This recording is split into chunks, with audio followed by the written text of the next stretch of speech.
Hello everybody and welcome to Fashion And with me, Scott Schiavone, Fashion Curator.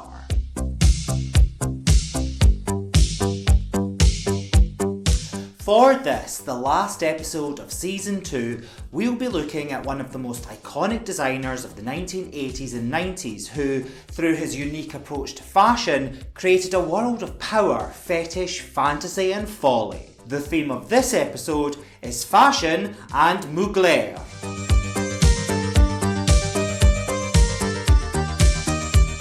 Legendary and iconoclastic, the House of Mugler occupied the space between fashion, fantasy and myth. Mugler famously said, "I made clothes because I was looking for something that didn't exist. I had to try to create my own world." In the 1980s and 90s, Thierry Mugler was at the epicenter of Parisian fashion. The French designer dressed women as otherworldly creatures who transported the realms of reality into that of pure fantasy. His distinct version of power dressing with a fetishistic edge produced provocative and sexy clothes that empowered the modern woman.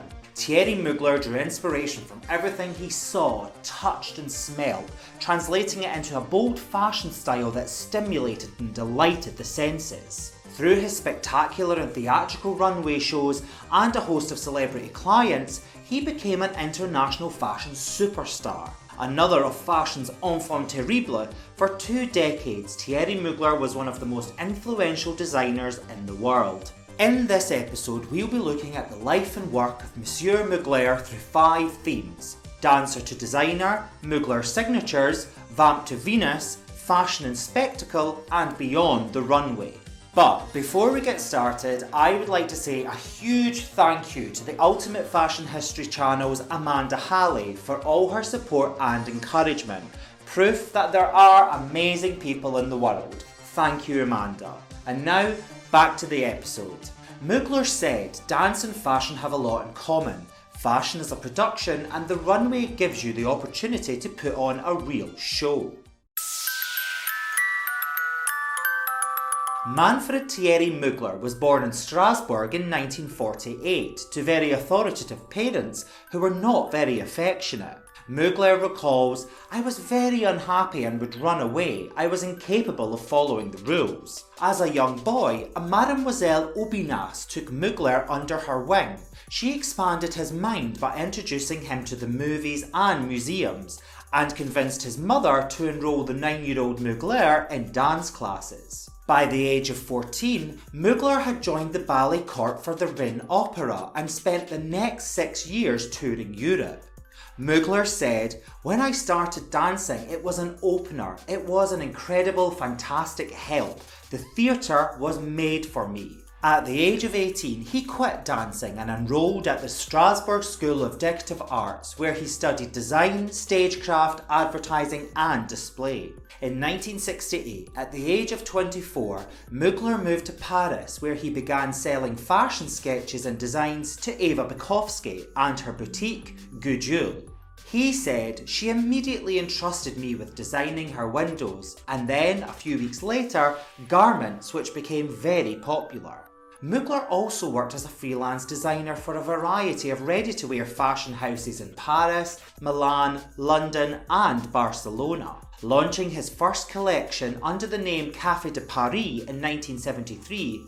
Later the same year, Mugler would go on to establish his eponymous brand. In 1978, Mugler opened his first boutique in the Place de Victoire, offering ready-to-wear lines for both men and women. Throughout the 1980s, Mugler, alongside his contemporaries Claude Montana and Jean-Paul Gaultier, dominated Parisian fashion with their daring and unchecked freedom. Mugler was accepted into the Chambre syndicale de la haute couture in 1992 and presented his first haute couture collection at the Ritz Hotel in Paris. For over 2 decades, Mugler was a reigning force in fashion, who defied convention with his spectacular looks and magnificent runway shows.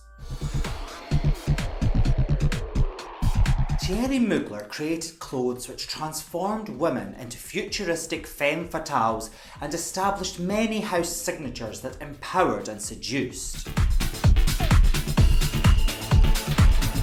Mugler found inspiration and comfort in these luminous celestial entities. For him, stars symbolised positive energy. As a boy, the young Mugler would often run away from home and spend the night on benches staring up at the sky. The stars continued to comfort Mugler when he estranged himself from his parents at the age of 14 to join the ballet. I had a problem with my family.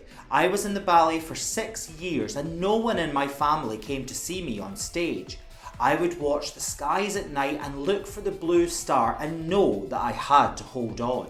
A powerful universal symbol, the star was a recurring motif in Mugler's work from the very beginning, both in his designs and even in the shape of the iconic Angel fragrance bottle. During the 1980s, the increasingly high profile of women in the workplace was reflected in their wardrobes. Tailoring moved to the extremes, and Mugler's tailoring was stern, dominant and authoritative. His accentuated shoulders and cinched waists created a look that spoke of power and confidence. Mugler abandoned print and designed his suits in bold, solid, dominating colours. His collars had exaggerated points, zigzag notch necklines or flame-shaped cutouts. Mugler's powerful architectural style epitomised his ideal woman, saying, "I am an architect who completely reinvents a woman's body." At the heart of it all was Mugler's love of the corset, the garment that signified the painful cost of female beauty standards. However, unlike the corsets of previous centuries, Mugler's designs did not oppress. In some weird paradox, they were symbols of power, control and strength. Mugler met famed corset maker Mr. Pearl in 1989 at Suzanne Barsh's Love Ball in New York City. The two decided to collaborate for Mugler's next collection and was the beginning of an extremely fruitful creative partnership that would last throughout Mugler's fashion career. Using the corset to amplify the bosom, nip in the waist and accentuate the hips, Mugler embraced the drama of the hourglass figure and firmly established the corset at the centre of the Mugler universe. From insect-inspired collections to the use of feathers, horsehair or fur, the animal world provided endless inspiration for the designer, transforming women into otherworldly and astonishing creatures. Mugler said, "Insects have an armoured body with a highly futuristic design. It is one of my favourite fields of exploration." His spring 1997 haute couture collection, Les Insectes, was one of the most accomplished of his career and included 80 looks that oscillated between the realms of fantasy and reality. The culmination of Mugler's animalic metamorphosis was his La Chimère gown from his autumn 1997 haute couture collection. Made in collaboration with Mr. Pearl, this creation evoked a mythical creature in golden jointed armour with crystal and rhinestone embroidered scales and feathers and horsehair embellishments. Mr. Pearl said, "This was a sort of combination of fish, bird and beast. It was probably the most intense project. It took 6 weeks working 24 hours a day. There was a day shift and a night shift." First presented in his 20th anniversary show at the Cirque d'Hiver in 1995, Mugler's Fembot has become an iconic signature of the house. Mugler's initial idea was a metal bra, but the design evolved into an entire outfit in chrome and transparent thermoplastic polymer, which required nearly 6 months of intensive work in the atelier. During the show, the model, wearing a large hat and purple Duchess satin evening coat, performed a striptease on the runway until her entirely roboticized body was exposed, evoking the central character of Fritz Lang's Metropolis. An earlier version of the design appeared in George Michael's Too Funky video in 1992.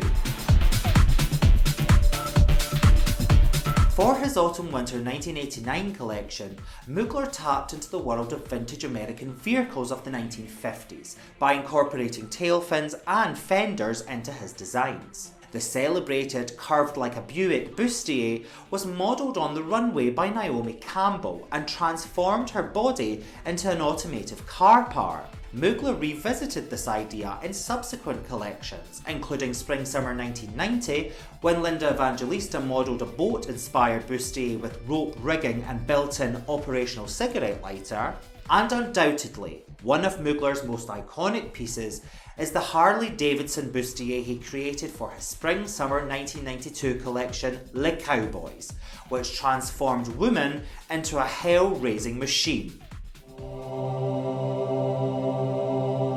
Mugler believed that fashion played an important part in the construction of a woman's character. He said, "Every woman has a goddess inside her. I love to glorify her. Multifaceted, complex, dark, sober, sexy, confident and seductive, the Muglerian woman had attitude." From the conception of his designs, his runway presentations and even his photography, everything was orchestrated in order to set up the myth of the Muglerian woman. Mugler's aesthetic displayed a balance of sensuality and severity that accentuated the female form by combining the traditions of Dior's new look with his own take on futuristic glamour. His work was always provocative, unapologetically designed for women who owned their sexuality and power. His exaggerated shoulders, nipped-in waists, peplums, hip-hugging pencil skirts and corsets all became signature looks of the Muglerian woman. However, the designer's love of vampy film noir silhouettes was not to everyone's taste. One fashion critic commented, "The liberation of women from being sex objects went out the window in the Paris spring-summer ready-to-wear shows." However, Mugler responded by saying, "Look beyond the sexual aggressivity that's sometimes in my clothes. Don't look at the cliché, look at the way it was done. There was always this balance to make it beautiful, high class and respectful." During his epic 1995 anniversary show, model Simonetta Gianfelice blossomed out of her shell quite literally in an awe-inspiring gown inspired by the 1480s painting The Birth of Venus by Botticelli. Emulating the goddess Venus rising from the sea on a scallop shell, the black velvet fishtail dress, tucked into a shell of pink satin and adorned with pearls, celebrated femininity and the Muglerian woman as goddess. More recently, there's been an unmistakable revival of vintage Mugler, most notably Cardi B, who wore 3 vintage Mugler ensembles, including the Birth of Venus gown, to the 2019 Grammys. This resurgence of the strong and powerful Muglerian woman suggests that Mugler's vamps and Venuses of the 1980s and 90s were simply ahead of their time. With Mugler, the fashion show was a spectacle, an extravagance that would become synonymous with his name. On the 22nd of March 1984, at the Zenith Arena in Paris, a revolution in high fashion took place. It was the first time a fashion show was open to the general public and carried an admissions price of 175 francs. No longer restricted to the industry insiders and fashion elite, Thierry Mugler choreographed his 10th anniversary fashion show for an audience of 6,000 people. 60 models presented 250 designs on a giant upward sloping runway divided into 2. It was a Hollywood fantasy that the designer himself described as midway between a Wagnerian opera and a ballet that could have been choreographed by William Forsythe. An entirely fantastical and modern mythology was presented in its 35 themed vignettes, from athletic gods and goddesses to vamps, stars, angels and extraterrestrials. For the finale, model Pat Cleveland descended from heaven like an angelic fashion deity. Fabulous. Potentially considered kitsch and ridiculous now, at the time these were groundbreaking productions that took months to produce. For the 20th anniversary, presented at the Cirque d'Hiver in March 1995, the production of the show cost over 10 million francs. All the top supermodels walked for Mugler, including Naomi Campbell, Linda Evangelista, Claudia Schiffer and Christy Turlington. He was one of the only designers who could afford to hold paid dress rehearsals in full look, hair and makeup, in order to ensure that every detail, every move, every nuance was rehearsed and perfected. During the finale of the hour-long show, James Brown performed Sex Machine, whilst models danced with go-go boys clad in diamante G-strings. Mugler model and muse Jerry Hall said, "His shows were more performance art than fashion show." Mugler was more than a fashion designer, and his vision of fashion went further than the clothes themselves. Not content with just producing spectacular fashions, Mugler stepped behind the camera in the 1970s to create spectacular images. He became one of the first designers to photograph his own models wearing his own designs. His iconic images of model Angela Wilde on a giant red star, Anna Bale stranded on an iceberg, and Dauphine de Gerfanion on the roof of the Opéra de Paris transported the imagination of the viewer into another world. His images play with scale, proportion and perspective by mixing the enormous with the miniature.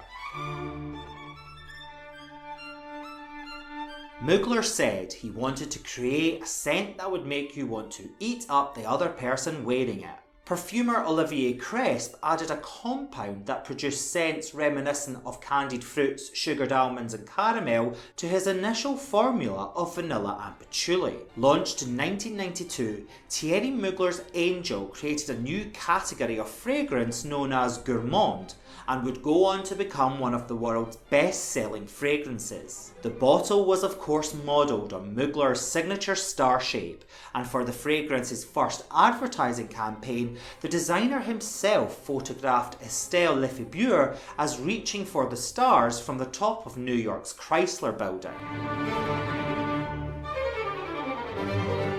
Mugler lived on the stage. He said, "When you're on stage, you are someone else." In 1986, with one of the biggest budgets ever given over to costume in the history of the Comédie Française, Mugler designed over 70 costumes, shoes and accessories for their production of Macbeth. In 2003, Mugler designed the costume for Cirque du Soleil's show Zumanity. He created the costumes to enhance the sensual atmosphere and heighten sexuality of the production, using fur, feathers, leather, lace, fishnet stockings, velvet dresses and corsets. After seeing his motorbike corset in the Superheroes exhibition at the Met's Costume Institute, Beyoncé enlisted Mugler to be the creative advisor for her 2009 I Am tour. Mugler designed the costumes, including 58 for Beyoncé alone, directed 3 segments including the finale, and provided input on everything from lighting to choreography. Mugler left the fashion world behind in 2002 to concentrate on directing and producing. He renamed himself Manfred to create distance from his fashion past and reinvented himself as a hypermasculine bodybuilder. When asked in 2017 why he left fashion, Mugler replied, "Fashion is beautiful, but it wasn't enough. For me, it wasn't the right tool anymore." Within the social shifts that fashion represents, Thierry Mugler occupied the space between fashion, fantasy and myth. In the 1980s and 90s, Thierry Mugler dressed women as otherworldly creatures who transported the realms of reality into that of pure fantasy. For 2 decades, Mugler was one of the most influential designers in the world. He drew inspiration from everything he saw, touched and smelled, translating it into a bold fashion style that continues to resonate. Legendary and iconoclastic, the influence of the House of Mugler and his designs are still relevant today, evident in the choices of Gen Z influencers such as Cardi B adorning vintage Mugler designs for the 2019 Grammy Awards. Nicola Formichetti, former creative director at Mugler from 2010 to 2013, said, "Thierry Mugler is about the power of glamour and walking straight into the future. He's been a god for successive generations in the fashion industry. He fused pop and high fashion, told a story in style, and combined fantasy with reality. You could say a fashion god amongst men."